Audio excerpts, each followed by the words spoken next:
Hey guys 50 days ஆட்டுக்குட்டி வளர்ப்புல நம்ம இன்னைக்கு இருக்க பார்த்தீங்கன்னா டே 41.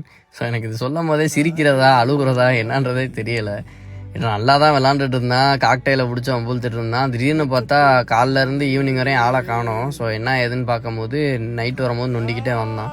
ஸோ நானும் சரியாயிரும், எதுவும் கம்பி கிம்பிக்குள்ளே மாட்டியிருப்பான் அப்படின்னு சொல்லி பார்த்தோம். கடைசியில் பார்த்தா ஃபுல்லாகவே சரியாகல. ஒரு நாள் ஃபுல்லாக வச்சு பார்த்தேன், அடுத்த நாள் சரியா இதுக்கு மேலே வச்சுருந்தா இதாகாது. ஏன்னா ஃபுட் எடுக்கிறத நிப்பாட்டிட்டான். ஹாஸ்பிட்டல் கூப்பிட்டு போயிடுவோம் அப்படின்னு சொல்லிட்டு ஹாஸ்பிட்டல் கூப்பிட்டு போனால் நம்ம நேரத்துக்கு எந்த ஹாஸ்பிட்டலுமே இல்லை. நானும் எல்லா ஹாஸ்பிட்டலுமே பார்த்துட்டேன். ஸோ எல்லாமே லன்ச் டைம்னால க்ளோஸ் பண்ணியே வச்சுருந்தாங்க. அப்புறம் ஒரு வழியாக ஃபியூரி ஜீனியஸ்ன்ற ஹாஸ்பிட்டல் ஓப்பனில் இருந்துச்சு. ஸோ அங்கே கொண்டு போய் என்ன ஏதுன்னு பார்க்கும்போது தலைவர் எங்கேயோ போயிருக்காரு, கீழே விழுந்திருக்காரு. ஆனால் ஃப்ராக்சர் ஆகலை, நல்ல வேலை அப்படின்னு சொல்லிட்டு 2 இன்ஜெக்ஷன் போட்டு விட்டாங்க. ஸோ வீடு அடங்கி இருந்தால் தானே, இவனை தேடுறதே எனக்கு ஒரு பொழப்பாக போச்சு. வந்த ஸ்டார்டிங்லாம் வீட்டை விட்டு வெளியே போக மாட்டான், இப்போ ஆனால் வெளியே சுற்றுறதுல மட்டும்தான் இருக்கான். ஸோ அவரால் முடிஞ்சது நம்மளுக்கு இன்றைக்கி ஒரு செலவு வச்சு விட்டு, அது இல்லை எனக்கு செலவுன்றதோட இன்னொன்று என்னென்னா, எப்பயுமே துருன்னு காலுக்குள்ளேயும் கைக்குள்ளேயும் அலைஞ்சிட்டு இருக்க அப்படின்னா திடீர்னு வந்து ஒன்றுமே பண்ணாமல் உட்காந்துருக்கோம். நம்மளுக்கே அது ஒரு மாதிரி ஆயிடுச்சு.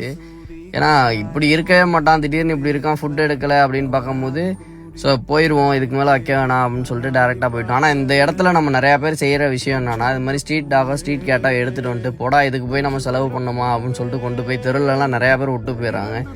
ஸோ அதுவும் ஒரு உயிர் தானே, நம்ம எப்படி நம்மளுக்கும் ஒரு வலியும் வேதனையும் இருக்குமோ அதே மாதிரி தான் அதுங்களுக்கும் இருக்கும். ஸோ முடிஞ்ச அளவுக்கு உங்களால் ஒன்று மெயின்டைன் பண்ணி வளர்க்க முடியும் அப்படின்னா நீங்கள் தாராளமாக எடுத்து வளங்க.